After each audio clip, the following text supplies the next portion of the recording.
ஆண்டவராகிய இயேசுவின் வல்லமுள்ள நாமத்திலே உங்களை வாழ்த்துகின்றேன்.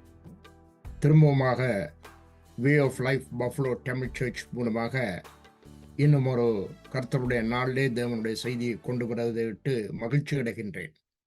இந்த செய்தி பலரை தொடுகின்றது. பலருடைய ஜீவியத்தில் ஆவிக்குரிய அறிவை பெற்றுக் கொள்ளவும் வேதாகமத்தின் ரகசியங்களை அறிந்து கொள்ளவும் அவர்களுக்கு உதவி செய்கிறது. ஆகையால் நீங்கள் தொடர்ந்து way of life Buffalo Tamil சர்ச்சுக்காக ஜெபிங்க, கிரேஸ் யூத் மினிஸ்டருக்காக ஜெபிங்க, எனக்காக ஜெபிங்க. ஜெபமே ஜெயம், அதுவே ஜீவியத்துக்கு சட்டம். இன்றைய செய்திக்காய் கடந்து செல்வோம். டுடேஸ் டைட்டில், இன்றைய செய்தி யூதர்கள். Today's message juice. நம்முடைய யூதர்களை கொடுத்து யூதர்களை குறித்து இன்றைக்கு நாங்கள் பார்க்க போகிறோம். இன்றைக்கு ஒரு பேசும் பொருளாக அல்லது இன்றைக்கு முக்கியமான இடத்தை உலகம் முழுவதுமாக நோக்கி பார்க்கக்கூடியதாக இருக்கிறவர்கள் இந்த யூதர்கள். அப்ப இந்த யூதர்கள் யார்? இவர்கள் எப்படி வந்தார்கள்? இவர்களை ஏன் யூதர்கள் என்று சொல்லுகிறார்கள்? இப்படி பல கேள்விகள் பலருக்கு உண்டு. பலருக்கு அது புரிந்திருக்கும், பலருக்கு தெரிந்திருக்கும், ஆனால் பலருக்கு தெரியாமலும் இருக்கும். ஆனபடியால் இன்றைய யூதர்கள் என்ற செய்தியை நாங்கள் பார்க்க போகிறோம். எப்படி யூதர்கள் வந்தார்கள் என்பதை நாங்கள் பார்ப்போம். இன்றைக்கு இஸ்ரவேலில் நடக்கிற அந்த யுத்தங்களை நீர் அறிகிறீர். நீங்கள் அதை கேள்விப்படுகிறீர்கள். அப்படிப்பட்ட மேலே யூதர்கள் அங்கே யுத்தத்தில் ஈடுபடுகிறதையும் அங்கே கிறிஸ்தவர்கள் கூட இஸ்ரவேலிலே ஜீவிப்பதையும் அங்கே நாங்கள் பார்க்கிறோம். ஆனால் அங்கே பல வித்தியாசங்கள், வேறுபாடுகள் இருக்கிறதை நாங்கள் பார்க்கிறோம். இந்த உலகத்தில 3 மதங்கள் முக்கியமான இடத்தை பெறுகிறது. ஒன்று யூதாயிசம். யூதர்களுடைய மதம் யூதாயிசம். யூதாயிசம் தான் அவர்கள் எண்ணுகிறது. அவர்கள் இயேசு கிறிஸ்துவை ஏற்றுக்கொள்ளவில்லை. இன்னும் சரியாக ஒரு சில யூதர்களை ஏற்றுக்கொண்டிருக்கிறார்கள். ஆனால் கூடுதலானவர்கள் இன்னும் இயேசு கிறிஸ்துவ ரட்சகராய், தெய்வமாய், வழிகாட்டியாய் அவர்களை ஏற்றுக்கொள்ளவில்லை. அவர்கள் தங்களுக்கென்று யூதாயிச மதத்தை வைத்திருக்கிறார்கள். நேரடியாக யெகோவா தேவனோடு மாத்திரம் தொடர்பு கொள்கிறார்கள். ஆகையால் அவர்கள் இன்னும் கிறிஸ்தவர்கள் அல்ல என்று தான் சொல்ல வேண்டும். அடுத்தது இஸ்லாமியர்கள். ஆபிரகாமுக்கு உங்களுக்கு தெரியும், அங்கே ஈசாக்கு முன்னதாக இஸ்மவேல் என்ற ஒரு பிள்ளை பிறந்தது. ஆகார் என்ற அந்த எகிப்து தேசத்து பெண்ணுக்கு அந்த இஸ்மவேலர் மூலமாய் இஸ்மவேல் என்றால் இஸ்மாயில் மூலமாய் அவர்களும் இஸ்லாமியர்களும் இன்றைக்கு சொல்கிறார்கள் ஆபிரகாம் எங்களுடைய தந்தை என்று. இந்த யூதர்களும் சொல்கிறார்கள் ஆபிரகாம் எங்களுடைய தந்தை என்று சொல்கிறார்கள். கிறிஸ்தவர்களும் என்ன சொல்கிறார்கள்? ஆபிரகாம் எங்களுடைய தந்தை என்கிறார்கள். ஆகிய இந்த 3 முக்கியமான மதம் இந்த ஆபிரகாமின் மூலமாய் உண்டாகப்பட்டது. இந்த ஆபிரகாமை இப்ராஹிம் என்பார்கள். எஃப்ரிம் அல்ல. எஃப்ரிம் என்றால் அது வேற பேர். ஆனால் ஆபிரகாம், இப்ராஹிம் என்று சொல்லுகிறார்கள். ஆகையால் அருமையான கர்த்தருடைய பிள்ளைகளை, இவர்கள் மூலமாக வந்த இந்த 3 முக்கியமான மதங்கள் தான் இன்று உலகத்திலே இருக்கிறது. முக்கியமான பல மதங்கள் பல இருந்தாலும் இந்த முக்கியமான மதங்கள் இவர்களுக்குள்ளே ஒரு கான்ஃப்ளிக்ட், ஒரு முரண்பாடுகள் இருப்பதையும் நாங்கள் பார்க்கிறோம். ஆகையால் இன்றைக்கு சில காரியங்களை, யூதர்களை குறித்து நாங்கள் பார்க்க போகிறோம். இன்னொரு முறை கிறிஸ்தவர்களை குறித்து நாங்கள் பார்க்கலாம். இஸ்லாமியர்களை குறித்து பின்னொரு முறை பார்க்கலாம். இப்பொழுது தேவனுடைய வார்த்தையை கடந்து செல்வோம். யூதர்கள் என்ற பெயர் பைபிளிலே நாங்கள் பார்க்கிறோம். எஸ்தரின் புஸ்தகம் 8ஆம் அதிகாரம் 1, 2 வசனங்களை வாசியுங்கள். Book of Esther, chapter 8, verses 1 and 2. எஸ்தரின் புஸ்தகம் 8ஆம் அதிகாரம் 1, 2 வசனங்கள். அன்றைய தினம் அகாஸ்வேரு ராஜா யூதரின் சத்துருவாய் இருந்த ஆமானின் வீட்டை ராஜாத்தியாகிய எஸ்தருக்கு கொடுத்தான். மெர்தகாய் ராஜ சமூகத்தில் வந்தான். அவன் தனக்கு இன்ன உறவு என்று எஸ்தர் அறிவித்திருந்தாள். ராஜா ஆமானின் கையிலிருந்து வாங்கி போட்ட தம்முடைய மோதிரத்தை எடுத்து அதை மெர்தகாய்க்கு கொடுத்தான். எஸ்தர் மெர்தகாயை ஆமானின் அரண்மனைக்கு அதிகாரியாக வைத்தாள். சரி, மொர்தெகாய், ஆங்கிலத்திலே மொர்தெகாய் என்பவர்கள், தமிழிலே மொர்தெகாய் என்பார்கள். இந்த மொர்தெகாய் எஸ்தரை வளர்த்த சித்தப்பா. ஆகையால் இன்றைக்கு அகாஸ்வேரு ராஜா அந்த நாளில் அவன் இந்து தேசம் தொடக்கம் எத்தியோப்பியா வரை 120 நாடுகளை ஆண்டவன் என்று நீங்கள் பார்க்கிறீர்கள். எஸ்தரின் புஸ்தகம் 1ஆம் அதிகாரம் 1, 2 வசனங்களை வாசித்தால் உங்களுக்கு தெரியும். அகாஸ்வேரு ராஜா 120 நாடுகளை ஆண்டவன். ஆனால் அங்கே யூதர்களும் ஜீவித்துக் கொண்டிருந்தார்கள் அந்த நாட்கள்ல. இங்கதான் முதல் தடவை யூதரின் சத்துருவாயிருந்த ஆமானின் வீட்டை. அப்ப ஆமான் என்ன செய்ய புறப்பட்டான் என்று சொன்னா, மொர்தெக்காய் தன்னை கனப்படுத்தவில்லை, மதிக்கவில்லை. ஏனென்றால் மொர்தெக்காய் ஒரு யூதன். அதனால அந்த ஜாதியை அழித்துவிட வேண்டும் என்று சொல்லி, அந்த அகாஸ்வேரு ராஜாவுக்கு ரகசியமாய், சற்பனையாய் ஆலோசனை சொல்லி, யூதர்களை அழிப்பதற்காக அவன் முயற்சி செய்தான். ஆ அகாஸ்வேரு ராஜாவுக்கும் இது புரியவில்லை. அவரும் அதுக்கு உத்தரவு கொடுக்கிறார். அந்த நேரத்திலே சூசான் அரண்மனை துறக்கம் எங்கும் கலங்கினார்கள். ஏனென்றால் யூதர்கள் முழுவதையும் அழித்து விட வேண்டும் என்று. ஒரு காரியத்தை நீங்கள் அறிந்து கொள்ள வேணும். அன்று துறக்கம் இன்று வரையும் யூதர்களுக்கு தொடர்ச்சியாக யுத்தமும் சண்டையும் அழிவுந்தான்.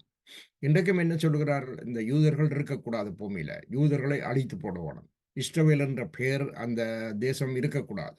அது உலக வரைபடத்திலிருந்து எடுத்து போட வேணும் என்று சொன்னார்கள். சொல்லிக்கொண்டே இருக்கிறார்கள். அதுதான் அவர்களுடைய நோக்கம். இஸ்ரவேலை கம்ப்ளீட்டா முற்றுமா இல்லாமல் பண்ணி விட்டுறணும். யூதர்களை முற்றுமா அழித்து விடணும். அப்ப ஹிட்லரின் காலங்கள்ல உங்களுக்கு தெரியும். ஹிட்லரின் காலங்கள்ல நாசி சர்வாதிகாரியா இருந்த ஹிட்லரின் காலத்துல எத்தனையோ மில்லியன் யூதர்களை அவர்கள் கொன்றார்கள். இப்பொழுது நீங்கள் ஜெர்மனிக்கு போய் பார்ப்பீர்களா இருந்தால், ஜெர்மன் தேசத்துல அங்கே கேஸ் சேம்பர் என்று சொல்லி சொல்லுவார்கள். அதாவது வாருங்கள் குளிக்கப் போவோம் என்று சொல்லி அவர்களை கொண்டு போய் இந்த கேஸ் அறைக்குள்ளே அடைத்து விடுவார்கள்.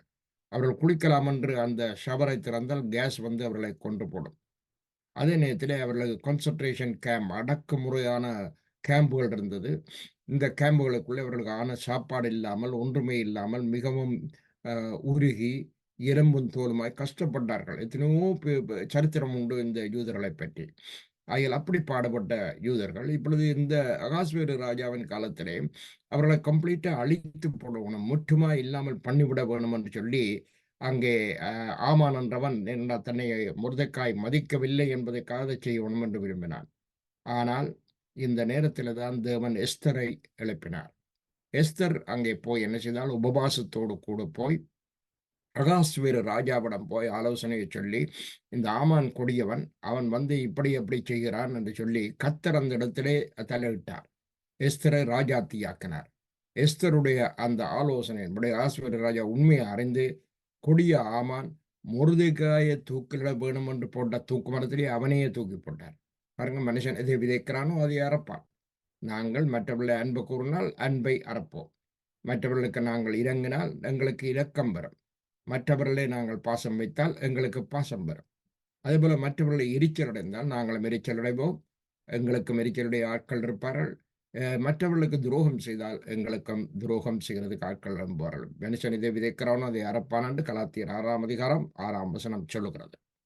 ஆகையால் அருமையான கதுடைய பிள்ளைகளை, அவன் மொர்தெக்காய்க்கு தூக்கு மரத்தை உண்டு பண்ணினான். அதே தூக்கு மரத்துல ஆமான் தொங்கினான், மரித்தான். ஆனா இஸ்ரவேலுக்கு எஸ்தர் ராஜ்யத்தின் மூலமாக, அதாவது யூதர்களுக்கு, நான் இப்ப பேசுறது யூதர்களுக்கு எஸ்தர் ராஜ்யத்தின் மூலமாக பெரிய ஒரு விடுதலை கிடைத்ததை பார்க்கிறோம். எஸ்தர் 8ஆம் அதிகாரம், இதே அதிகாரம் 15 தொடக்கம் 17 வரை வாசிங்கள். verses 15 to 17, same chapter. 15 to 17, 15 17 வரை வாசிங்க. அப்பொழுது மெர்தகாய் இளநீலமும் வெள்ளையுமான ராஜவஸ்திரமும் பெரிய பொன்முடியும் பட்டும் இரத்தாம்பரமும் அணிந்தவனாய் ராஜாவிடத்தில் புறப்பட்டான். சூசான் நகரம் ஆர்ப்பரித்து மகிழ்ந்திருந்தது. இவ்விதமாய் யூதருக்கு வெளிச்சமும் மகிழ்ச்சியும் களிப்பும் கனமும் உண்டாயிற்று. ராஜாவின் வார்த்தையும் அவனுடைய கட்டளையும் போய் சேர்ந்த எல்லா நாடுகளிலும் எல்லா பட்டணங்களிலும் யூதருக்குள்ளே அது மகிழ்ச்சியும் களிப்பும் விருந்துண்டும் கொண்டாடும் நல்ல நாளுமாயிருந்தது. யூதருக்கு பயப்படுகிற பயம் தேசத்து ஜனங்களை பிடித்ததினால் அவர்களில் அநேகர் யூத மார்க்கத்தில் அமர்ந்தார்கள். வசனங்களை வாசிப்பதை கவனமாக நீங்கள் கேட்க வேணும். அதை வாசிக்கிற வசனத்திலே என்ன அர்த்தம் என்பதையும் நீங்கள் கவனமாக புரிந்து கொள்ள வேண்டும். ஏனென்றால் எலியா என்பவன் நம்மை போல் பாடுள்ள மனுஷனாக இருந்தாலும் கருத்தாய் ஜெபித்ததினால் தேவன் அவனுடைய ஜெபத்தை கேட்டார். வேதத்தை வாசிக்கும் பொழுதும் கருத்தாய் வாசிக்க வேண்டும். 2 வசனம் வாசித்தாலும் அதனுடைய அர்த்தத்தை புரிந்து கொள்ள வேண்டும். அதே நேரத்திலே ஜெபம் பண்ணும் பொழுதும் கருத்தாய் ஜெபம் பண்ணணும். வீண் வார்த்தைகளை நாங்கள் பேசக்கூடாது என்று இயேசு கிறிஸ்து எங்களை சொல்லியிருக்கிறார். இப்ப மொர்தெக்காய் அவர் என்ன செய்கிறார்? ஆமான் போன அதே மாதிரி அவனை கொண்டு போகணும் என்று ஆஸ்வர் ராஜா சொன்னான், தன்னுடைய மனைவி எஸ்தர் ராஜாத்துக்காக.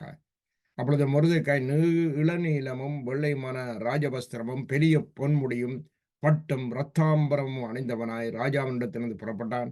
சூசான் நகரம் ஆர்ப்பரித்து மகிழ்ந்திருந்தது. பாருங்க, கொஞ்ச நாளைக்கு முதல் தான் அந்த நகரமெல்லாம் கலங்கிச்சு. யூதர்களை கம்ப்ளீட்டா அழிச்சு போடணும், முற்றுமை அழிக்கப்படும் என்றதை அந்த ஆண்டவர் இறுதி நேரத்துல, இறுதி நிமிடம் என்று கடந்த ஞாயிற்றுக்கிழமை செய்தியை பார்த்தோம். லாஸ்ட் மினிட்ல ஆண்டவர் மிராக்கிள் செய்தார். இவ்விதமாய் யூதருக்கு வெளிச்சமும் மகிழ்ச்சியும் களிப்பும் கனமும் உண்டாயிற்று. 120 நாடுகளை ஆண்டவர் என்பதை நான் உங்களுக்கு சொன்னேன்.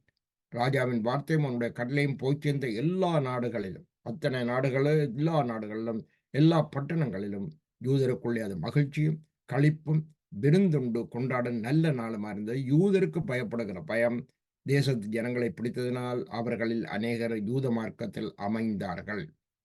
பாருங்க, அந்த யூதர்களை அழிக்க வேண்டும் என்று எத்தனையோ தடவை, இன்றும் அப்படித்தான் அழித்து விட வேண்டும் என்பார்கள். பட் ஆண்டவர் அவர்களோடு கூட இருந்து அவரை வழிநடத்துகிறதை ஒவ்வொரு காரியத்திலும் நாங்கள் பார்க்கிறோம். அருமையான கர்த்தருடைய பிள்ளைகளே, இந்த யூத மார்க்கம், யூதா கோத்திரம் அல்ல, யூதா என்ற பெயர் அல்ல, யூதர்கள் என்றது எப்படி வந்தது என்பதை பார்க்க போகிறோம். அதுக்கு முன்னதாக ஆபிரகாமை பார்க்க வேண்டும். நான் ஆரம்பத்தில் சொன்னேன், ஆபிரகாமில் இருந்துதான் இந்த இஸ்லாமிய மதம், கிறிஸ்தவ மதம், யூதாயிசம், யூதருடைய இந்த மதம் இவைகள் உண்டாகிறதை பார்க்கிறோம். இப்பொழுது ஆபிரகாமை பற்றி பார்ப்போம். Joshua, book of Joshua chapter 24. Joshua 24ஆம் அதிகாரம் 2, 3, 4ஆம் வசனங்களை வாசிப்போம். ஜோஷுவா 24ஆம் அதிகாரம் 2ஆம், 3ஆம், 4ஆம் வசனங்களை வாசிக்க கேட்டோம்.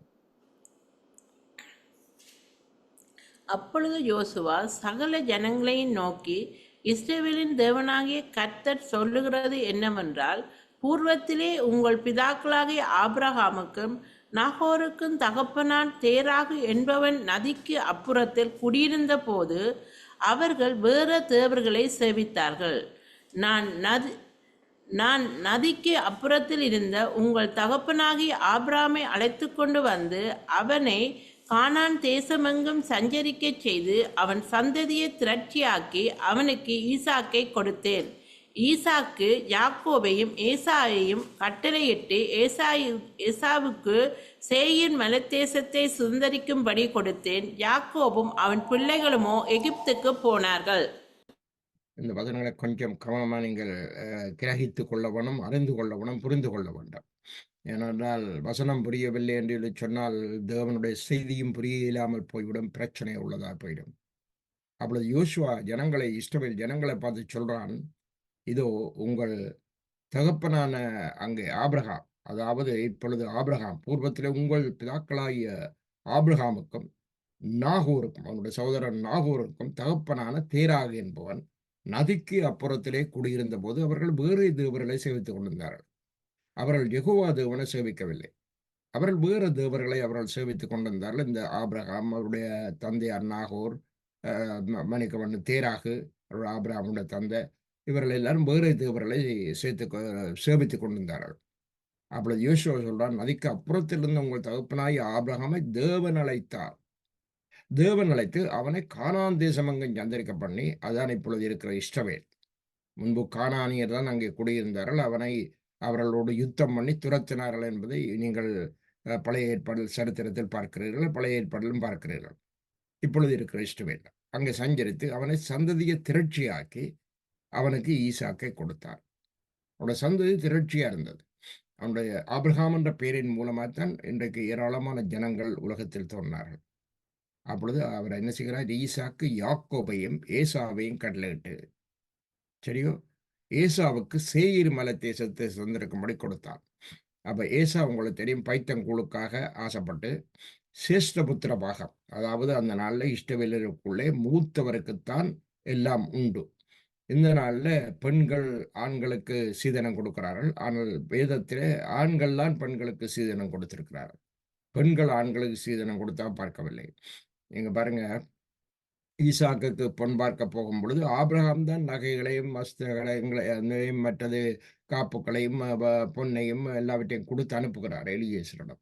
இதை போய் கொடுத்து அவளை என் மகனுக்கு ஒரு பொண்ணை பேரண்டு சொல்லி ஆண்கள்லாம் பெண்களுக்கு சீதனம் கொடுத்தார்கள். ஆனால் இப்போ தலைகளாக எல்லாம் மாறி இப்போ பெண்கள் ஆண்களுக்கு சீதனம் கொடுத்து சீதன கொடுமை வந்து இந்த சீதனம் கிடைக்கவில்லை என்றதுனால அந்த மனைவியை கொன்று எத்தனையோ உபத்திரவங்கள் பிரச்சனைகளை நாங்கள் காண்கிறோம் இந்த தேசங்களில். ஆகையால் இவர் எங்கேயோ இருந்த ஆபிரகாமை தேவன் அழைத்தார். அவனுக்கு இஸ்ரவேல் தேசத்தை, கானான் தேசத்தை கொடுத்தார். அவனுடைய சந்ததியை பெருக பண்ணினார். அவனுக்கு ஈசாக்கைத்தான் கொடுத்தார். அப்படி சொல்லுங்க, ஈசாக்குத்தான் அந்த வாக்கு தத்தம் பெற்ற பிள்ளை. இப்போ நீங்க கவனிக்க வேண்டியது ஒன்று, அவனுக்கு இஸ்மவேலும் இருந்தது, ஆனால் ஈசாக்கைத்தான் கொடுத்தார். இந்த ஈசாக்கின் மூலமாக வந்த சந்ததி தான் இந்த யூதர்கள்.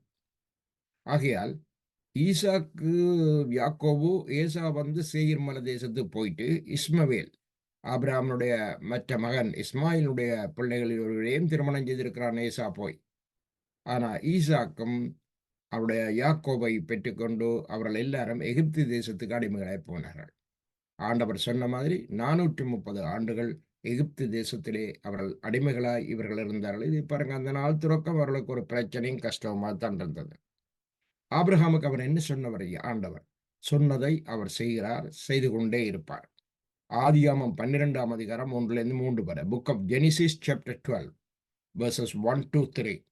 Book of Genesis chapter 12 verses 1-3. ஆதியாமம் 12 1-3 வரை. கர்த்தர் ஆபிரகாமை நோக்கி, நீ உன் தேசத்தையும் உன் இனத்தையும் உன் தகப்பனுடைய வீட்டையும் விட்டு புறப்பட்டு நான் உனக்கு காண்பிக்கும் தேசத்துக்கு போ. நான் உன்னை பெரிய ஜாதியாக்கி உன்னை ஆசீர்வதித்து உன் பேரை பெருமைப்படுத்துவேன். நீ ஆசீர்வாதமாய் இருப்பாய்.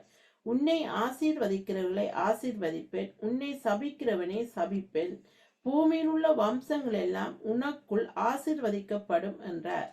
நீங்கள் கவனித்துக் கொள்ள வேணும், முதலாவது அவர் ஆபிரகாமுக்கு ஆண்டவர் கொடுத்தது ஈசாக். அது இஸ்மவேலை பெற்றெடுத்தது அவர்களுடைய திட்டம். ஆபிரகாமுடைய சாரா சொன்ன ஆலோசனைக்கு நடந்தது. அது தேவனுடைய திட்டம் இல்லை. தேவனுடைய திட்டம் ஈசாக். ஈசாக்கின் மூலமாக தான் இந்த யூதர்கள் வந்தார்கள் என்பதை நான் உங்களுக்கு சொன்னேன். இஸ்மாயில் மூலமாய் இன்றைக்கு அரபியர்கள் மூலமாய் அங்கே பல அந்த மதங்களும் வந்தது. அந்த மதத்தினுடைய காரியங்களை நீங்கள் பார்க்கிறீர்கள். இப்பொழுது அந்த மதம், அதாவது இஸ்லாமிய மதம், இப்படிப்பட்ட மதத்துக்கும் யூதர்களுக்கும் இன்றைக்கு இந்த சண்டை, இதுதான் பிரச்சனை. சகோதரர்கள் தான் ஒருவர் சண்டை பிடித்துக் கொண்டிருக்கிறார்கள், ஒருவர் அழிக்க நிற்கிறார்கள். அப்படியே ஆண்டவர் ஈசாக்கைத்தான் கொடுத்தார். அதனாலே அவர் சொன்னார், உன்னை ஆசீர்வதிக்கிறவர்களை ஆசீர்வதிப்பேன், உன்னை சபிக்கிறவனை சகிப்பேன். அதனுடைய இஷ்டவேலை ஆசீர்வதிக்கிறவன், யூதர்களை ஆசீர்வதிக்கிறவன் ஆசீர்வதிக்கப்படுவான். பூமியில் உள்ள வம்சங்கள் எல்லாம் உனக்குள் ஆசீர்வதிக்கப்படும் என்றார். அப்படியே ஆபிரகாமை இந்த பூமியில் உள்ள வம்சங்கள் எல்லாவற்றுக்கும் அவரை தகப்பனா மாற்றி உனக்கூடாக இதை ஆசீர்வதிக்கப்படும் என்றார். ஆனால் இயேசு கிறிஸ்துவை யூதர்கள் கேட்டார்கள், நீ உனக்கு இன்னும் 50 வயதாகவில்லை, என்னென்று நீ ஆபிரகாமுக்கு விட பெரிய ஆள் என்று சொல்றாண்டு. அப்போ இயேசு சொல்றார், நான் ஆபிரகாம் இருப்பதற்கு முதலே நான் இருக்கிறேன் என்று. அப்போ இதிலே இருந்து இயேசு கிறிஸ்துவோட தெய்வீகத்தன்மையை பார்க்கிறோம். அவர் தெய்வம், அவர் காட் கேம் இன் ஃப்ளஷ் என்று சொல்லி 1 தீமோத்தேயு 3:16 வசனத்தில் சொல்லப்பட்டிருக்கிறது. தெய்வம் மாம்சத்தில் வழிபட்டார். அந்த தெய்வம் தான் இயேசு கிறிஸ்து. ஆனால் இங்கே நாங்கள் பார்க்கிறோம், ஆபிரகாமுக்கு இவ்வளோ ப்ராமிஸ்களை கொடுக்குறார். உன் பேரை பெருமைப்படுத்துவேன். இன்றைக்கு உலகம் முழுவதும் ஆபிரகாம் என்றால் எல்லாருக்கும் தெரியும், இப்ராஹிம் என்றால் எல்லாருக்கும் தெரியும். அதுபடியில் ஆபிரகாமுடைய பேரை அவர் பெருமைப்படுத்துவேன், ஆசீர்வதிப்பேன் என்று சொன்னார். அருமையான கர்த்தருடைய பிள்ளைகளே, இந்த நேரத்தில் தான் அங்கு ஒரு மன்னன் இருக்கிறான். அவன் பேர் ஆகாஸ். இவன் இந்த இஸ்ரவேல் பரம்பரையில், யூத பரம்பரையில் வந்த ஒரு தாவீதின் பரம்பரையில் வந்த ஒருவன் ஆகாஸ். இந்த ஆகாஸ் என்ன செய்கிறான் என்பதை முதலாவது பார்ப்போம் நாங்கள். இதோ 2 ராஜாக்கள் 16ஆம் அதிகாரம், 2 Kings chapter 16 verses 1-6. 2 Kings chapter 16, 2 Kings chapter 16 verses 1-6. 2 ராஜாக்கள் 16 1 வரை.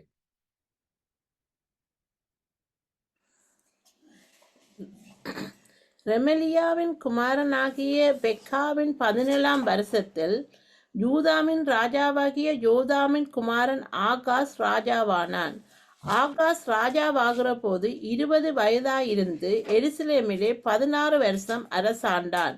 அவன் தன் தகப்பனாகிய தாவீதைப் போல தன் தேவனாகிய கர்த்தரின் பார்வைக்கு செம்மையானதைச் செய்யாமல் இஸ்ரவேல் ராஜாக்களின் வழியிலே நடந்து கர்த்தர் இஸ்ரவேல் புத்திரருக்கு முன்பாக துரத்தின ஜாதிகளுடைய அருவருப்புகளின்படியே தன் குமாரனை முதலாய் தீக்கடக்க பண்ணினான். மேடைகளிலும் மலைகளின் மேலும் பச்சையான சகல மரத்தின் கீழும் பலியிட்டு தூபங்காட்டி வந்தான். அப்பொழுது சீரியாவின் ராஜாவாகிய ரேத்சீனும் இஸ்ரவேலின் ராஜாவாகிய ரெமலியாவின் குமாரன் பெக்காவும் எருசலேமில் யுத்தம் பண்ண வந்து ஆகாசை முற்றுகை போட்டார்கள். ஆனாலும் ஜெயிக்க மாட்டாதே போனார்கள். அக்காலத்திலே சீரியாவின் ராஜாவாகிய ரேத்சின் ஏலாத்தை திரும்ப சீரியாவோடே சேர்த்து கொண்டு யூதரை ஏலாத்திலிருந்து துரத்தினான். சீரியர் ஏலாத்திற்கு வந்து இந்நாள் வரைக்கும் அவ்விடத்திலே குடியிருக்கிறார்கள். அப்ப பாருங்க, இப்ப சிரியர்களுக்கு கூட இருக்கிற பிரச்சனை. இப்ப நடக்கிற இந்த குண்டுகளை போடும் பொழுது சிரியாவிலே குண்டுகளை போடுகிறார்கள். சிரியாவுக்கு நடக்கிற பிரச்சனை, அதை சுத்தி இருக்கிற பெர்சியன் நாடுகளுக்குள்ள இருக்கிற பிரச்சனை, ஈரான், ஈராக், அங்கே துருக்கி, இவைகள் எல்லாம் சுற்றுவர எதிர்ப்பு நாடுகள் தான் அங்கே இருக்கிறார்கள். இப்ப இந்த குண்டுகள் எங்கே போடப்படுறது, என்ன நடக்கிறது, என்ன சண்டை என்பதை நீங்கள் பத்திரிகைகள் மூலமாய், நியூஸ் மூலமாயும் நீங்கள் அறிந்து கொள்ளலாம். ஆகையால் இங்க பாருங்க, இவன் ஆகாஸ் கர்த்தருடைய பார்வைக்கு சரியா நடக்கல. அப்ப எப்பப்போ யூதர்கள் கர்த்தருடைய பார்வைக்கு சரியா நடக்காமல் போகிறார்களோ அப்பொழுது கர்த்தருடைய கரம் அவர்களை விட்டு போய்விடுகிறது. நம்முடைய ஜீவியத்திலும் ஆண்டவருக்கு விரோதமாய் நாங்கள் நடந்தால் ஆண்டவர் எங்களை விட்டு போயிடுவார். நாங்கள் இயேசுவே என்னெல்லாம் அவர் கேட்க மாட்டார். ஆனபடியால் ஆண்டவருக்கு கீழ்ப்படிஞ்சு, அவருடைய வசனத்தை கீழ்ப்படிஞ்சு பயபக்தியோடு பரிசுத்தத்தோடு நாங்கள் வாழ்ந்து கொள்ள வேணும். ஆகையால் ஆகாஸ் கர்த்தருடைய பார்வைக்கு சரியில்லை. இப்ப நாங்க பார்த்தோம், மாலைகளின் மேல பச்சையான சகல மரத்தின்களும் பலியிட்டு தூபம் காட்டி வந்தான். அவன் தகப்பனாகிய தாவீதினை போல அவர் உத்தமன நடக்கல. அவர் ஆண்டவரோடு விலகி இருந்தான். அப்பொழுது என்ன நடக்கிறது தெரியுமோ?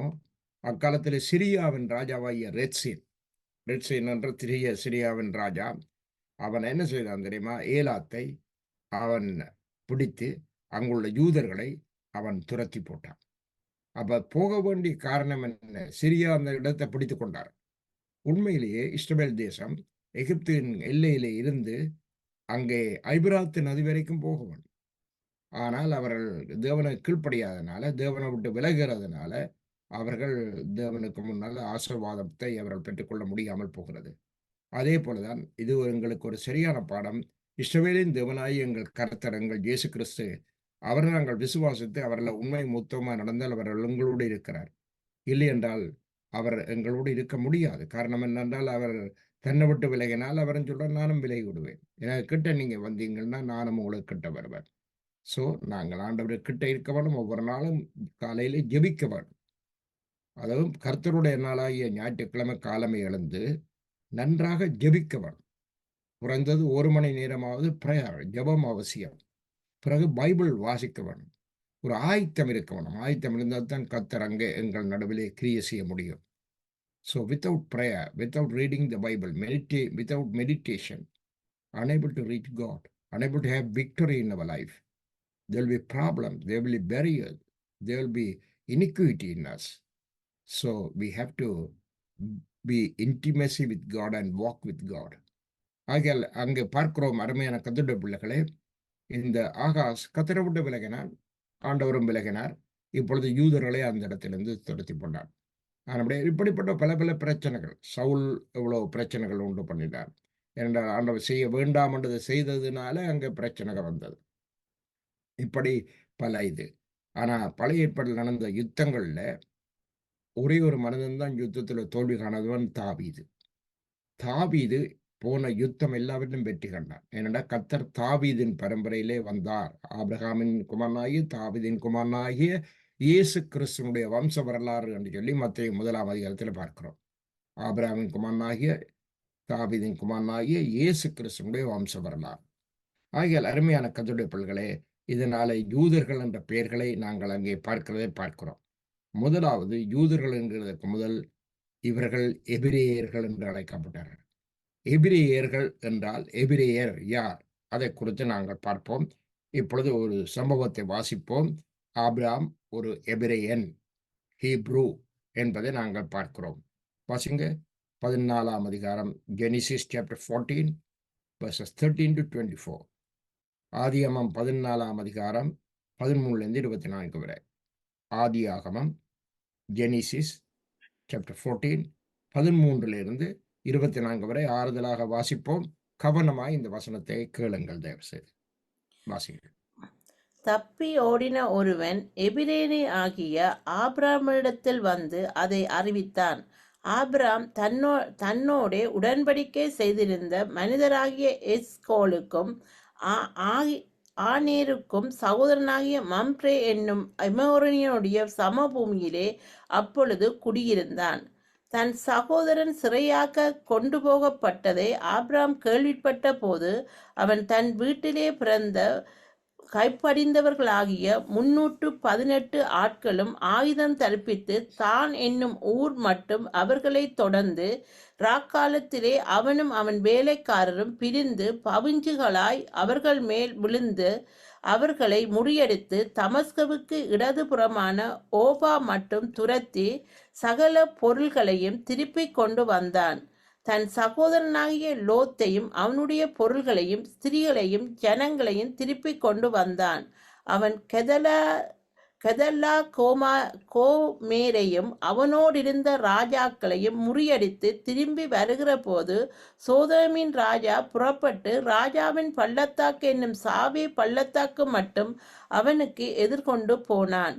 அன்றியும் உன்னதமான தேவனுடைய ஆசாரியனாயிருந்த சாலாமின் ராஜாவாகிய மெல்தேசுக்கு அப்பமும் திராட்சரசமும் கொண்டு வந்து அவனை ஆசீர்வதித்து, வானத்தையும் பூமியையும் உடையவராகிய உன்னதமான தேவனுடைய ஆசீர்வாதம் ஆபிராமுக்கு உண்டாவதாக. உன் சத்துருக்களை உன் கையில் ஒப்புக்கொடுத்த உன்னதமான தேவனுக்கு ஸ்தோத்திரம் என்று சொன்னான். இவனுக்கு ஆபிராம் எல்லாவற்றிலும் தசமபாகம் கொடுத்தான். சோதோமின் ராஜா ஆபிராமை நோக்கி, ஜனங்களை எனக்கு தாரும், பொருள்களை நீர் எடுத்துக்கொள்ளும் என்றான். அதற்கு ஆபிரகாம் சோதோமின் ராஜாவை பார்த்து, ஆபிராம் ஐஸ்வர்யவனாக்கினான் என்று நீர் சொல்லாதபடிக்கு நான் ஒரு சரட்டை ஆகிலும் பாதரட்சையின் வாரை ஆகிலும் உமக்கு உண்டானவைகளில் யாதொன்றாகிலும் எடுத்துக்கொள்ளேன் என்று வானத்தையும் பூமியையும் உடையவராகிய உன்னதமான தேவனாகிய கர்த்தருக்கு நேராக என் கையை உயர்த்துகிறேன். வாலிபர் சாப்பிட்டது போக என்னுடனே வந்த ஆனேர், எஸ்கோல், மம்ரே என்னும் புருஷருடைய பங்கு மாத்திரமே வர வேண்டும். இவர்கள் தங்கள் பங்கை எடுத்துக் கொள்ளட்டும் என்றான். சரி, அப்ப இந்த ஆபிராமை குறித்து 13ஆம் வசனத்தில் வாசியுங்கள். verse 13. Can you scroll it down please? Bring it down. Thank you. Bring it down more. verse 13. தப்பி ஓடின ஒருவன் எபிரேனாகிய ஆபிராமிடத்தில் வந்து அதை அறிவித்தான். ஆபிராம் தன்னோட உடன்படிக்கை செய்திருந்த மனிதராகிய எஸ்கோலுக்கும் ஆனேருக்கும் சகோதரனாகிய மம்ரே என்னும் எமோரியனுடைய சமபூமியிலே அப்பொழுது குடியிருந்தான். அப்ப எபிரேயனாகிய ஆபிராமிடத்தில் அவன் வந்து இந்த நியூஸை கொடுக்குறான். இது எங்க நடந்தா சோதோம் கொமோராவை போய் படிக்கிறாள். அங்கே லோத்து ஆபிராமுடைய சகோதரன், ஒன்றவிட்ட சகோதரன், ஆபிராமுடைய அப்பாவுடைய தம்பியருடைய மகன். அப்ப லோத்தையும் அவனுடைய குடும்பத்தையும் பிடித்து கொண்டு போயிட்டார்கள் என்ற உடனே அவன் தன்னோடு கைப்படைந்த கொஞ்சம் பேரையும் அருகில் உள்ள மற்றவருடைய உதவிகளையும் பெற்றுக்கொண்டு போய் அவர்களை தோற்கடித்து அவன் திரும்பி வரும்பொழுது அங்கே அவன் மெல்கிசேதேக்கை சந்திக்கிறார். மெல்கிசேதேக் என்பது ஒரு மர்மமான காரியம். பல விதமாக அதை பற்றி பிரசங்கம் பண்ணாரும். நாங்களும் ஏற்கனவே உங்களுக்கு அதை பற்றி அறிவித்திருந்தோம். வம்ச வரலாறு இல்லாதவர், தாய் தகப்பன் இல்லாதவர், சாலேமின் ராஜா என்றால் நீங்கள் யோசித்து பார்க்கணும் அவர் யாரா இருக்கலாம் என்று. ஆகிய அந்த மெல்கிசேதேக்கு ஆபிரகாம் எல்லாவற்றையும் தசமபாகம் கொடுத்தார். கவனிச்சுக்கொள்ளுங்க, இந்த தசமபாகம் என்கிறது அநேகர் இது ஒரு பெரிய பொருட்டாக பிரச்சனைப்படுத்தி கொண்டிருக்கிறார்கள். நீங்கள் விரும்பினால் கர்த்தருக்கு தாராளமாய் காணிக்கை கொடுத்தால் கர்த்தர் அதனுடைய பலனை கொடுப்பார். மனுஷன் எதை விதைக்கிறவன் அதை அறுப்பான். பெருக விதைக்கிறவன் பெருக அறுப்பான், சிறுக விதைக்கிறவன் சிறுக அறுப்பான். இதை குறித்து அது இப்பொழுது தேவையில்லை, புதிய ஏற்பாட்டில் அது இல்லை, இது இல்லை என்று பல்வேறு விதமான பிரச்சனைகளை பேசுகிறார்கள். ஆனால் இது நியாயப்பிரமாணம் பிறக்கு முதல் விசுவாச பிரமாணத்தில் இருக்கும் பொழுதே நடந்தது. ஆபிரகாம் தேவன விசுவாசத்தான், அது அவனை நீதியாக எண்ணப்பட்டது. ஆபிரகாம் விசுவாசத்தின் தந்தை. நாங்களும் இப்பொழுது வாழ்ந்து கொண்டிருக்கிறது விசுவாசத்தின் காலத்துல. ஆனபடியால் சச்சரவு சண்டைகள் தேவையில்லை. இருக்கிறதை நன்றாக ஆண்டவரை கண்டு கொடுங்கள். தசமபாவத்துக்கு மேலாக நீங்கள் கொடுங்கள். அதனால தேவன் நிச்சயமா அதற்குரிய ஆசீர்வாதத்தை கொண்டுடுவார் என்பதை நாங்கள் அறிவோம். ஆனபடியால் இவன் போய் சண்டை பிடித்து வரும்பொழுது இந்த மெல்கிசேதேக் அவனுக்கு என்ன செய்தார்? திராட்சை ரசமும் அப்பமும் கொடுத்தார். Holy communion, blood and bread. இது இயேசு கிறிஸ்துவுக்கு அடையாளம் என்பதை நீங்க மறந்து விடக்கூடாது. இயேசு கிறிஸ்து சொன்னார், நான் என்னுடைய சொந்த மாம்சத்தை புசித்து என்னுடைய சொந்த ரத்தத்தில் நீங்கள் பானம் பண்ணாவிட்டால் நீங்கள் நித்திய ஜீவனை அடைய மாட்டீர்கள் என்று. அதே போலதான் இங்கே மெல்கிசேதேக் முதல் தரம் இந்த கொம்யூனியனை கொடுக்கிறார். அவர்களுக்கு கொம்யூனியன் பெற்ற அவர்களுக்கு அவன் எல்லாவற்றிலும் தசமபாகம் கொடுக்கிறான். அப்பொழுது அவர் சொல்றாரு, இல்ல எனக்கு ஒன்றும் தேவையில்லை, நீங்க பெரிய காரியம் செய்ய வேண்டாம், என்னோடு வந்தவர்களுடைய பங்கு மாத்திரம் கிடைக்கட்டும் என்றால் அவர்கள் ஒரு பங்கா என்னோடு வந்தார்கள், அவருடைய கிடைக்கட்டும், மற்றது எனக்கு தேவையில்லை என்று சொல்லி சொன்னார். ஏனென்றால் உன்னதமான தேவன் என்னை ஆசீர்வதிக்கிறார் என்று ஆபிரகாம் சொன்னான். ஆகியால் ஆபிரகாம் எபிரேயன், அவன் ஒரு ஹீப்ரூ. அந்த எபிரேயருடைய சந்ததி யார் என்பதை நாங்கள் பார்ப்போம். வாசிங்க இருக்கா?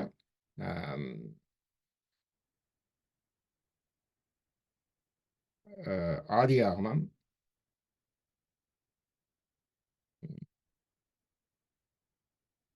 10ஆம் அதிகாரம் 21ஆம் வசனத்தை வாசிங்க. Genesis chapter 10 verse 21. ஆதியாகமம் 10:21. Genesis 10 verse 21. Genesis 10 verse 21.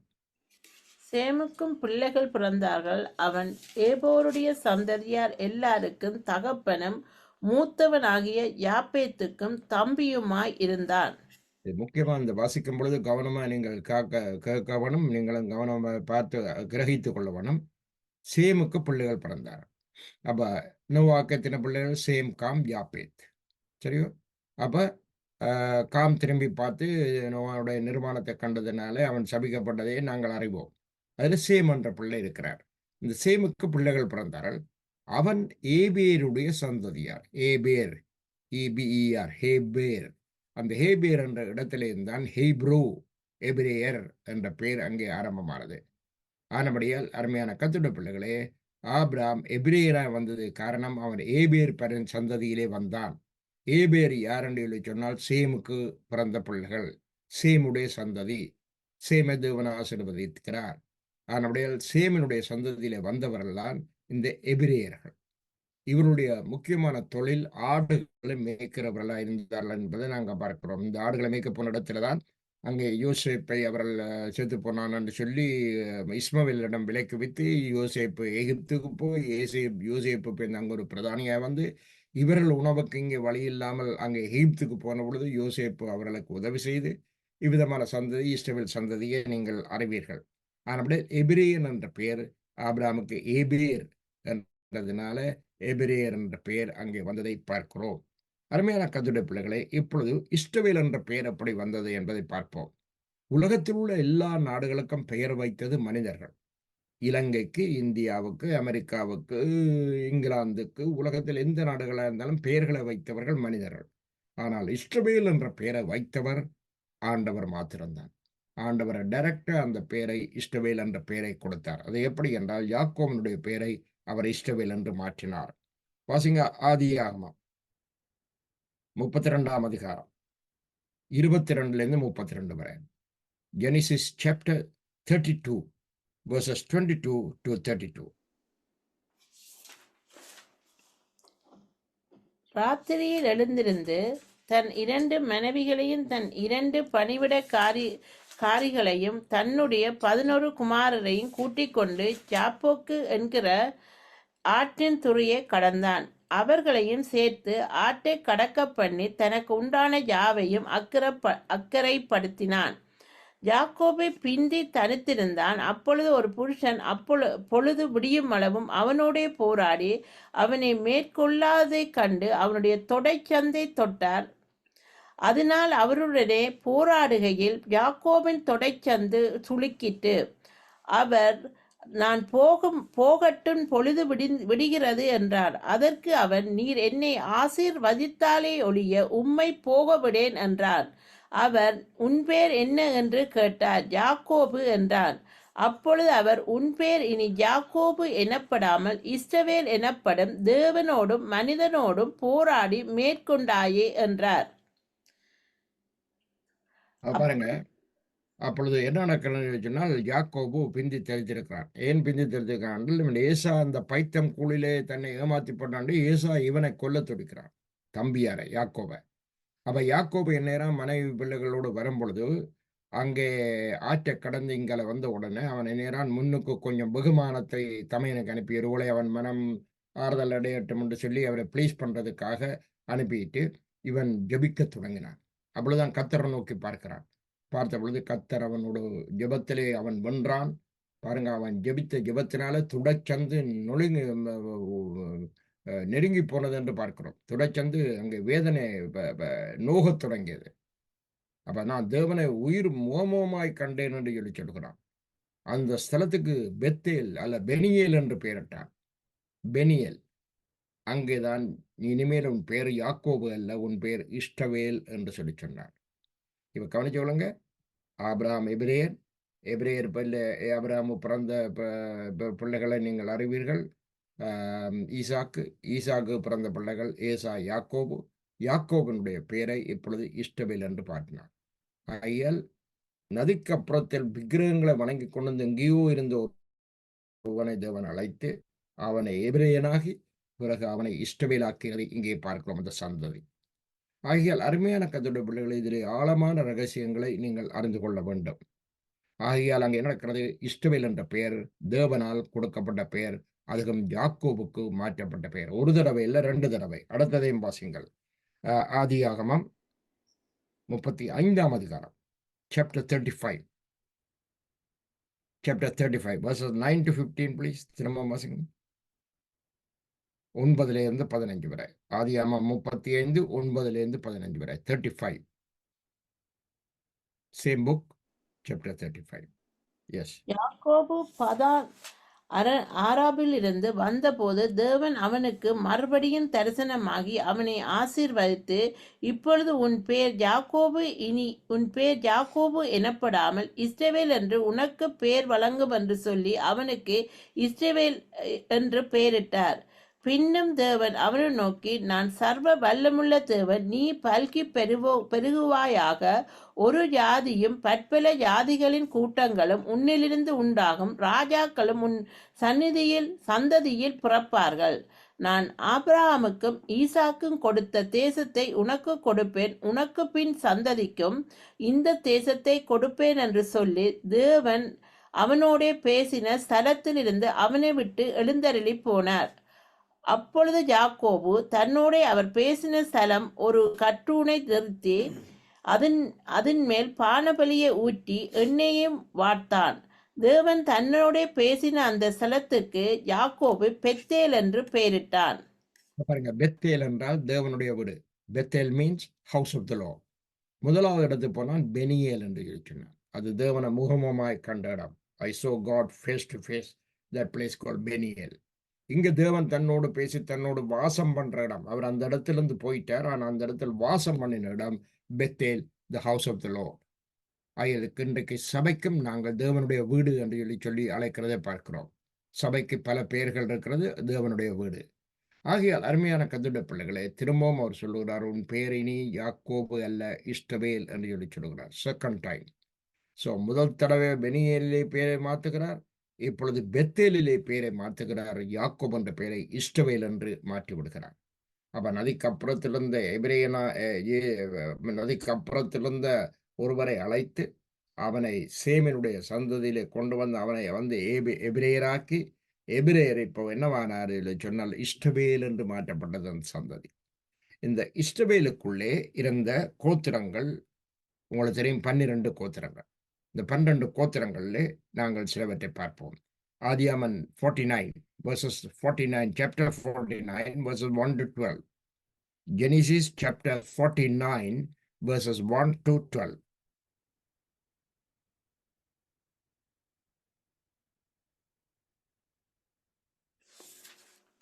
யாக்கோபு தன் குமாரரை அழைத்து, நீங்கள் கூடி வாருங்கள், கடைசி நாட்களில் உங்களுக்கு நேரிடும் காரியங்களை அறிவிப்பேன். யாக்கோபின் குமாரரே, கூடி வந்து கேளுங்கள், உங்கள் தகப்பனாகிய இஸ்ரவேலுக்கு செவி கொடுங்கள்.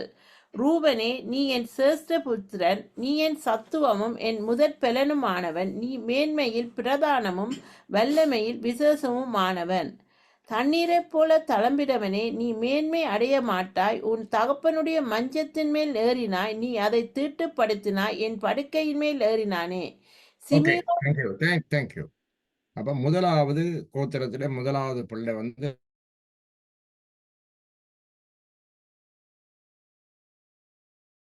பாத்திரத்தை கொண்டு வரும் பொழுது தளம்பிட்டு என்றால் ஓட்டுற எண்ணெய் மாடி ஊத்துட்டு போ. நீ தண்ணீரை போல் தளம்பிட்ட. நீ வந்து அன்ஸ்டேபிள் லைக் வாட்டர். வாட்டர். தண்ணீரை போல் தளம்பிட்ட. நீ மேன்மையடைய மாட்டாய். ஏனென்றால் you have done a great mistake. என்ன உன் தகப்பனுடைய மஞ்சத்திலே நீ ஏறினாய். So you have done fornication, abominable thing. You have spoiled my wife. ஆகியால் அருமையான கர்த்தருடைய பிள்ளைகளே, நீ மேன்மையடைய மாட்டாய்.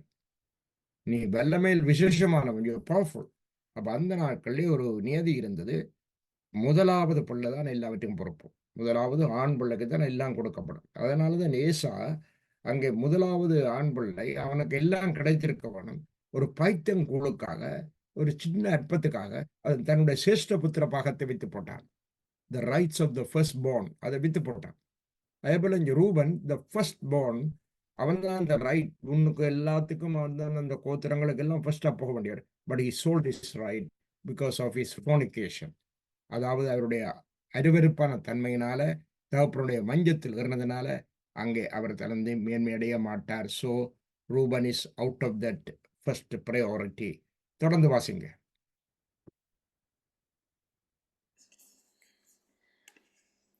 தன் Verses. வாசிங்க. சிமியோனும் லேவியும் ஏக சகோதரர். அவர்களுடைய பட்டயங்கள் கொடுமையின் கருவிகள். என் ஆத்துமாவே அவர்களுடைய ரகசிய ஆலோசனைக்கு உட்படாதே. என் மேன்மையே அவர்கள் கூட்டத்தில் நீ சேராதே.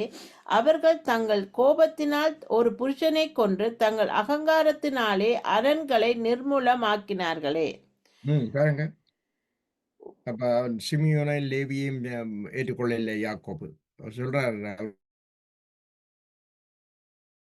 ரகசிய ஆலோசனைக்கு நான் உடன்பட மாட்டேன். அவர் கூட்டத்தில் நான் சேரவும் மாட்டேன்னு தகப்பன் பிள்ளைகளை ஆசீர்வதிக்கும் பொழுது சொல்கிறார். இரண்டாவது தங்கள் கோபத்தினால புருஷர்களை கொண்டு போட்டார்.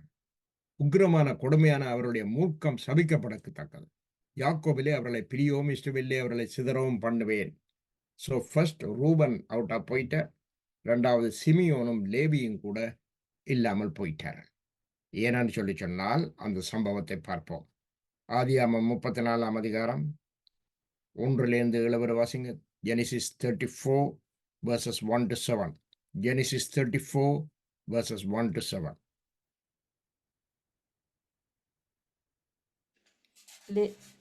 லேயாள் யாக்கோபுக்கு பெற்ற குமாரத்தியாகிய தீனாள் தேசத்து பெண்களை பார்க்க புறப்பட்டாள். அவளை ஏவியனான ஏமோரின் குமாரனும் அத்தேசத்தின் பிரபுமாகிய சீகம் என்பவன் கண்டு அவளை கொண்டு போய் அவளோட சயனித்து அவளை தீட்டுப்படுத்தினான். அவனுடைய மனம் யாக்கோபின் குமாரத்தியாக தீனான் மேல் பற்றுதலாய் இருந்தது. அவன் அந்த பெண்ணை நேசித்து அந்த பெண்ணின் மனதுக்கு இன்பமாய் பேசினான். சீகோம் தன் தகப்பனாகிய ஏமோரை நோக்கி, இந்த பெண்ணை எனக்கு கொள்ள வேண்டும் என்று சொன்னான். தன் குமாரத்தியாகிய தீனாளை அவன் தீட்டுப்படுத்தினதை யாக்கோபு கேள்விப்பட்ட போது அவன் குமாரர் அவனுடைய மந்தையினிடத்தில் வெளியிலே இருந்தார்கள். அவர்கள் வருமளவும் யாக்கோபு பேசாமல் இருந்தான். அத்தருணத்திலே சீகோமின் தகப்பனாகிய ஏமோர் புறப்பட்டு யாக்கோபோடே பேசும்படி அவனிடத்தில் வந்தான். யாக்கோபின் குமாரர் இந்த செய்தியை கேட்டவுடனே வெளியிலிருந்து வந்தார்கள். அவன் யாக்கோபின் குமாரத்தியோடைய சயனித்து செய்யத்தகாத மதிகட்ட காரியத்தை இஸ்ரவேலிலே செய்ததினாலே அந்த மனிதன் மனம் கொதித்து மிகவும் கோபம் கொண்டார்கள். அப்ப இந்த தீனால் தேசத்தை பார்க்க புறப்பட்டார்கள். என்றால் இவ்வளவு பேருக்குள்ளே அவள் ஒரு ஆள் தான் பெண் பிள்ளை, ஒன்லி டாட்டர். அவள் தேசத்துல போய் பெண்களை பார்க்க உலாத்துறது புறப்பட்டார். ஒரு ஹெல்ப்போட போயிருக்கலாம், ஒரு சப்போர்ட்டோட போயிருக்கலாம். தனியாக போயிருக்கிறார். தனியாக போய் தன்ன பொழுது அப்பொழுது அங்கே இருக்கிற அவனொருவன் கெடுத்து இவளுக்கு எல்லாத்தையும் இவளுடைய வாழ்க்கையை நாசப்படுத்தி இதனால யாக்கோபினுடைய யாக்கோபுக்கு இதை அறிவித்தார்கள். யாக்கோபு ஆடுகளை மேய்த்து கொண்டு வந்த தன்னுடைய பிள்ளைகளுக்கு இதை அறிவித்தான். அவர்கள் வந்து மிகவும் மனங்கொதித்தார்கள். அவர்கள் மிகவும் வேதனைப்பட்டார்கள். அந்த சிமியோனும் லேவியும் என்ன செய்தார்கள் என்பதை குறித்து இப்பொழுது பார்ப்போம். வெர்சஸ் 25-31 25லிருந்து 31 வரை வாசிங்கள். 25லிருந்து 31 வரை. Same chapter. Same chapter versus 25-31. மூன்றாம் நாளில் அவர்களுக்கு நோவெடுத்துக் கொண்டபோது யாக்கோபின் குமாரரும் தீனாளின் சகோதரனுமான சிமியோன் லேவி என்னும் இவ்விரண்டு பேரும் தன் தன் பட்டயத்தை எடுத்துக்கொண்டு துணிகரமாய் பட்டணத்தின் மேல் பாய்ந்து ஆண் மக்களை யாவரையும் கொன்று போட்டார்கள். எமோரையும் அவன் குமாரன் சீகோமையும் பட்டய கரைக்கிழாலே கொன்று சீகேமின் வீட்டிலிருந்த தீனாளை அழைத்து கொண்டு போய்விட்டார்கள். மேலும் யாக்கோபன் குமாரர் வெட்டுண்டவர்களிடத்தில் வந்து தங்கள் சகோதரியை அவர்கள் தீட்டுப்படுத்தினதற்காக பட்டணத்தை கொள்ளையிட்டு அவர்களுடைய ஆடு மாடுகளையும் கழுதைகளையும் பட்டணத்திலும் வயல்வெளியிலும் இருந்தவைகள் யாவையும் அவர்களுடைய எல்லா தட்டுமுட்டுக்களையும் எடுத்துக்கொண்டு அவர்களுடைய எல்லா குழந்தைகளையும் ஸ்திரீகளையும் சிறைபிடித்து வீட்டிலிருந்து எல்லாவற்றையும் கொள்ளையிட்டார்கள். அப்பொழுது யாக்கோபு சிமியோனையும் லேவியனையும் பார்த்து, இந்த தேசத்தில் குடியிருக்கிற கானானியரிடத்திலும் பெர்சியரிடத்திலும் என் வாசனையை நீங்கள் கெடுத்ததினால் என்னை கலங்க பண்ணினீர்கள். நான் கொஞ்சம் ஜனமுள்ளவன், அவர்கள் எனக்கு விரோதமாய் கூட்டங்கூடி நானும் என் குடும்பமும் அழியும்படி என்னை வெட்டி போடுவார்களே என்றான். அதற்கு அவர்கள், எங்கள் சகோதரியை அவர்கள் ஒரு வேசியைப் போல நடத்தலாமோ என்றார்கள். இதுதான் நடந்த சம்பவம். ஆனபடியால் அந்த சகோதரியின் நிமித்தமா அங்கு உள்ள எல்லா ஆண் பிள்ளைகளையும் அவர்கள் எல்லாரையும் வெட்டி அவருடைய பெண்கள் ஸ்திரீகள் எல்லாத்தையும் சிறைப்பிடித்து கொண்டு போனார்கள் இந்த சிமியோனும் லேவியும். அதனாலதான் நான், ரூபனே நீ மேன்மடைய மாட்டாய், உன் தகப்பனை வஞ்சத்திரேகரனாய். சிமியோன் லேவியே உங்களுடைய பட்டயங்கள் மிகவும் கொடுமையானது. இந்த சம்பவத்தை வைத்துக் கொண்டுதான் யாக்கோபு சொல்றார், நீங்கள் மேன்மடையாவோ அல்லது நீங்கள் பொல்லாதவர்களா இருக்கிறீர்கள், நான் அதற்கு உடன்பட மாட்டேன் உங்களுடைய ஆலோசனை கன்று. திரும்பவுமாய் வருவோம். ஆதியாகமம் 49. Genesis 49க்கு திரும்ப வருங்க. Come back to Genesis chapter 49 please. ஆதியாகமம் 49. சரி, can you take it up, scroll it up please. சரி, அடுத்தது. அப்ப ரூபன் கோத்திரம் இப்படி பிளவுபட்டது. இப்போ சிமியோனும் இவனும் அவனும் பொல்லாதவனாக அவர்களை இரண்டு போயிட்டார்கள், அவர்களையும் அவர்கள் சிதற பண்ணுவேன், நீ உங்களை நல்லா இருக்க மாட்டீங்கன்னு சொல்லி அந்த பிளெஸிங்கை கொடுத்தார யாக்கோபு. ஆனால் ஆசீர்வாதத்தை பெற்றுக்கொண்ட ஒரு கோத்திரம் இது. வெர்சஸ் 9-2 வாசிங்க தொடர்ந்து 9ஆம் வசனத்திலிருந்து. யூதா பாலசிங்கன், நீ இதை கவர்ந்து கொண்டு ஏறிப்போனாய், என் மகனே, சிங்கம் போலும் கிளச்சிங்கம் போலும் மடங்கி படுத்தான், அவனை எழுப்புகிறவன் யார்? சமாதான கர்த்தர் வருமளவும் செங்கோல் யூதாவை விட்டு நீங்குவதும் இல்லை, நியாய பிரமாணிகள் அவன் பாதங்களை விட்டு ஒளிவதும் இல்லை, ஜனங்கள் அவரிடத்தில் சேருவார்கள். அவன் தன் கழுத குட்டியை திராட்சை செடியிலும் தன் கோழிகை கழுதையின் குட்டியை நற்குல திராட்சை செடியிலும் கட்டுவான். திராட்சை ரசத்திலே தன் வஸ்திரத்தையும் திராட்சை பழங்களின் இரத்தத்திலே தன் அங்கியையும் தேய்ப்பான். அவன் கண்கள் திராட்சை ரசத்தினால் சிவப்பாயும் அவன் பற்கள் பாலினால் வெண்மையுமாய் இருக்கும். அப்ப யூதாவை பற்றி அவர் என்ன சொல்லுறாரு? Can you scroll down please? Bring it down. Some more down. அவர் சொல்றார் verse 9, யூதா பாலசிங்கம், அவன் இடையே கவர்ந்து கொண்டு ஏறி போனான், என் மகனை சிங்கம் போலவும் கிளச்சிங்கம் போலவும் மடங்கி படுத்தான், அவனை எழுப்புகிறவன் யார்? சமாதான கர்த்தர் வருமளவும். யார் அவர்? இயேசு கிறிஸ்தன் சமாதான பிரபு. அப்ப சமாதானத்தின் தேவனாகிய இயேசு வருமளவும் செங்கோல் ஆட்சி, the power of the kingdom உன்னை விட்டு நீங்காது என்று சொல்லி சொல்லுகிறார். எப்பொழுதும் there will be preachers இருப்பார்கள் உனக்கு, எப்பொழுதும் உங்களுக்கு ஆலோசனை இருப்பார். இந்த யூதா அவர் யாக்கோபு தேர்ந்தெடுத்தான். அந்த யூதாவிலிருந்து வந்ததுதான் யூதர்கள். அந்த யூதாவிலிருந்து வந்ததுதான் யூடாயிசம். இந்த யூதர்கள் அவர்கள் இஷ்டவேலின் புத்திரர்கள். இஷ்டவேல் யாரென்றால் யாக்கோபு. யாக்கோபு யாரென்றால் எபிரேனாகிய ஆபிரகாமின் புத்திரன், ஈசாக்கனுடைய புத்திரன். ஆகையால் இவ்விதமா இந்த கனெக்ஷனை நீங்க பார்க்கிறீங்க. ஆகையால் யூதாவை தேவன் தேர்ந்தெடுத்தார். இந்த யூதா என்ற கோத்திரத்திலிருந்து வந்தவர்தான் யூதா ராஜசிங்கம் ஆகிய நம்முடைய இயேசு கிறிஸ்து. வெளிப்படுத்தல் 5ஆம் அதிகாரம் 1 தொடக்கம் 5 வரை. Book of Revelation chapter 5 verses 1 to 5. Book of Revelation chapter 5 verses 1 to 5. அன்றியும் உள்ளும் புறமும் எழுதப்பட்டு 7 முத்திரைகளால் முத்திரிக்கப்பட்டிருந்த ஒரு புஸ்தகத்தை சிங்காசனத்தின் மேல் வீற்றிருக்கிறவருடைய வலது கரத்திலே கண்டேன். புஸ்தகத்தை திறக்கவும் அதன் முத்திரைகளை உடைக்கவும் பாத்திரவான் யார் என்று மிகுந்த சத்தமிட்டு கூறுகிற பலமுள்ள ஒரு தூதனையும் கண்டேன். வானத்திலாவது பூமியிலாவது பூமியின் கீழாவது ஒருவனும் அந்த புஸ்தகத்தை திறக்கவும் அதை பார்க்கவும் கூடாதிருந்தது.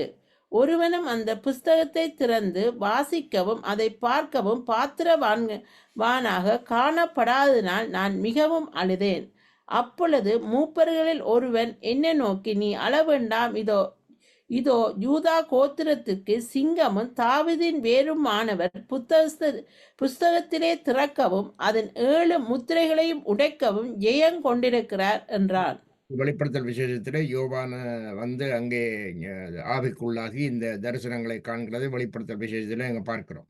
அதிலே அவரை வந்து என்னென்றால் ஒரு புத்தகம் காணப்படுகிறது, அது முத்திரிக்கப்பட்டிருக்கிறது, சீல் பண்ணி இருக்கிறது. அப்பொழுது நான் மிகவும் அழுதேன், இந்த புத்தகத்தை யார் திறக்கலாம் என்று.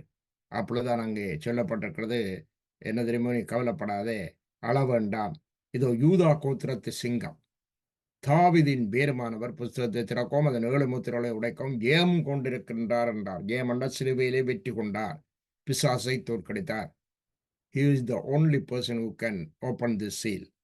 இந்த சீல்ல என்ன இருக்குன்னு சொன்னால் அதுக்குள்ள இருக்கிற ரகசியங்கள் வெளிப்படுத்தப்படும் என்பதை வெளிப்படுத்தல் 5ஆம் அதிகாரத்தில் பிறகு வருகிற அந்த கிறிஸ்துவனுடைய ஆட்சிகளை விலை கொடுத்து நாங்கள் ஏற்கனவே உங்களுக்கு படிப்பித்திருந்தோம், முழு வெளிப்படுத்தல் புத்தகத்தையும். அதை நீங்கள் பெற்றுக்கொள்ளாவிட்டால் way of life Buffalo Tamil சர்ச்சோடு தொடர்பு கொண்டு அதை பெற்றுக்கொள்ளும்படி வேண்டிக் கொள்கிறேன். ஆகையால் நீ அள வேண்டாம், யூதா கோத்திரத்து சிங்கம் தாவீதின் வேர். அப்ப யூதா கோத்திரத்தில் வந்தவர்தான் இந்த சிங்கம், த லயன் ஆஃப் ஜூடா, இயேசு கிறிஸ்து. அப்படியே யூதார்கள், இயேசு கிறிஸ்து யூதருடைய பரம்பரை, இயேசு கிறிஸ்து ஒரு யூதன். ஆகையால் இவ்விதமாய்த்தான் இந்த யூதர்கள் என்ற பெயர் அங்கே வந்ததை நாங்கள் பார்க்கிறோம். அதனால யூதர்கள் பல பண்டிகைகளை செலிப்ரேட் பண்ணார்கள். அவர்களுக்கு கண்ட ஒரு செலிப்ரேஷன் இருக்கிறது. அதை நாங்கள் வேதத்தில் பார்க்கிறோம். யூதர்கள் சமாரியரோடு சம்பந்தம் கலப்பதில்லை என்பதையும் பார்க்கிறோம். John chapter 4 verses 1 to 10 please. யோவான் 4ஆம் அதிகாரம் 1 to 10 வரை. யோவான் 4ஆம் அதிகாரம் 1 to 10 வரை. யோவானை பார்க்கிலும் இயேசு அநேகம் பேரை சீசராக்கி ஞானஸ்தானம் கொடுக்கிறார் என்று பரிசேயர் கேள்விப்பட்டதாக கர்த்தர் அறிந்தபோது யூதேயாவை விட்டு மறுபடியும் கலிலியாவுக்கு போனார். இயேசு தாமே ஞானஸ்தானம் கொடுக்கவில்லை, அவருடைய சீசர்கள் கொடுத்தார்கள். அவர் சமாரியா நாட்டின் வழியாய் போக வேண்டியதாய் இருந்தபடியால் யாக்கோபு தன் குமாரனாகிய யோசேப்புக்கு கொடுத்த நிலத்துக்கருகே இருந்த சமாரியாவில் உள்ள சீகார் எனப்பட்ட ஊருக்கு வந்தார். அங்கே யாக்கோபுடைய கிணறு இருந்தது. இயேசு பிரயாணத்தினால் இளைப்படைந்தவராய் அந்த கிணற்றருகே உட்கார்ந்தார். அப்பொழுது ஏறக்குறைய 6ஆம் மணி வேளையாய் இருந்தது. அவருடைய சீசர்கள் போஜன பதார்த்தங்களை கொள்ளும்படி ஊருக்குள்ளே போயிருந்தார்கள். அப்பொழுது சமாரிய நாட்டாளாகிய ஒரு ஸ்திரீ தண்ணீர் மல்ல வந்தாள். இயேசு அவளை நோக்கி, தாகத்துக்கு தா என்றார். யூதர்கள் சமாரியனுடனே சம்பந்தம் கலக்காதவர்கள் ஆனபடியால் சமாரியா ஸ்திரீ அவரை நோக்கி, நீர் யூதனாயிருக்க சமாரிய ஸ்திரீயாகிய என்னிடத்தில் தாகத்துக்கு தா என்று எப்படி கேட்கலாம் என்றாள்.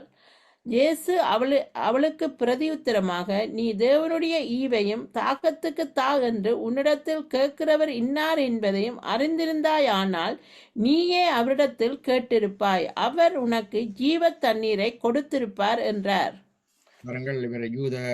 இவர் வந்து சமாரிய நாட்டின் வழியா பொழுது தாகம் வந்தது. இந்த சம்பவம் உங்களுக்கு தெரியும். சமாரிய ஸ்திரீ சொல்கிறாள், யூதர்கள் சமாரியருடனே சம்பந்தம் கலவாதவர்கள் ஆனபடியால், யூதர்கள் சமாரியருடனே சம்பந்தம் கலவாதவர்களானபடியால் அவர்கள் ஒரு ரிலேஷன்ஷிப் இல்லை. அப்போ எப்படி நீ கேட்கலாம் எங்கள்கிட்ட தண்ணி தர சொல்லி, எங்களை நீங்கள் புறக்கணிக்கிறீர்களே யூதர்கள் என்று. ஆகியால் இந்த யூதர்கள் யார்? இந்த சமாரியர்கள் யார்? சமாரியர்களும் யூதர்கள் தான். இஸ்ரவேல் தேசம் 2ஆக பிளந்தது ரெகோபயாம் ஜெரோபயாம் காலத்தில். வடக்கே போன 10 கோத்திரங்கள் சிரியர்களோடும் மற்றவர்களோடும் கலப்பு திருமணம் செய்தார்கள் இந்த யூதர்கள். அதனால அவர்கள் சமாரியாவை தலைமை பட்டணமாய் வைத்தார்கள். தெற்கே வந்த 2 கோத்திரமாக யூதேயாவும், பெஞ்சமின் கோத்திரத்தில் கொஞ்சம் பேர். அதுதான் யூதேயா. அதில வந்தவர்கள் யூதர்கள். ஆனால் சமாரியர்களும் யூதர்கள் தான். ஆனால் அவர்கள் கலப்பு திருமணம் செய்து தங்களுடைய கலாச்சாரத்தை விட்டபடியினால், இந்த உண்மையான யூதர்கள் வந்து அவர்களோடு சம்பந்தம் கலப்பதில்லை, அவர்களோடு சேர்வதில்லை. இதுதான் அந்த ரகசியம். ஆனபடியால் அருமையான கர்த்தருடைய பிள்ளைகளே, இதுதான் யூதருடைய சரித்திரம் சுருக்கமாக உங்களுக்காக நாங்கள் சொன்னோம். ஆனபடியால் இந்த யூதர்கள் இன்றைக்கு இவ்வளவு முக்கியமான இடத்தை பெற்றுக்கொள்வதற்கு காரணம் என்னவென்றால், ஒரு காரியத்தை சொல்ல விரும்புகிறேன். உபாகமம் 4ஆம் அதிகாரம் 7ஆம் வசனம். Book of Deuteronomy chapter 4 verse 7. Book of Deuteronomy chapter 4 verse 7. உபாகமம் 4:7. நம்முடைய நம்முடைய தேவனாய கர்த்தரை நாம் தொழுது கொள்ளுகிற போதெல்லாம் அவர் நமக்கு சமீபமாய் இருக்கிறது போல தேவனை இவ்வளவு சமீபமாய் பெற்றிருக்கிற வேற பெரிய ஜாதி எது? பாருங்க. For what nation is there so great who has got so nigh unto them? I mean near unto them.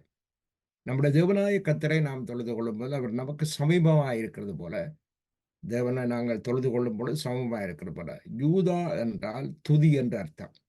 துதி தான் அப்பொழுது முன்னுக்கு போக வேண்டும். ஆனபடியால் இப்ப யூதா முதலிடத்தை பெற்றுக்கொள்கிறார். அப்ப கர்த்தரை சமீபமாய் கேட்டுக்கொண்ட இந்த ஜாதி எது என்று சொன்னால் யூதர்கள். ஏனென்றால் தேவனை இவ்வளவு சமீபமாய் பெற்றிருக்கிற வேறு பெரிய ஜாதி எது உலகத்தில்? ஆகையால் God is with them.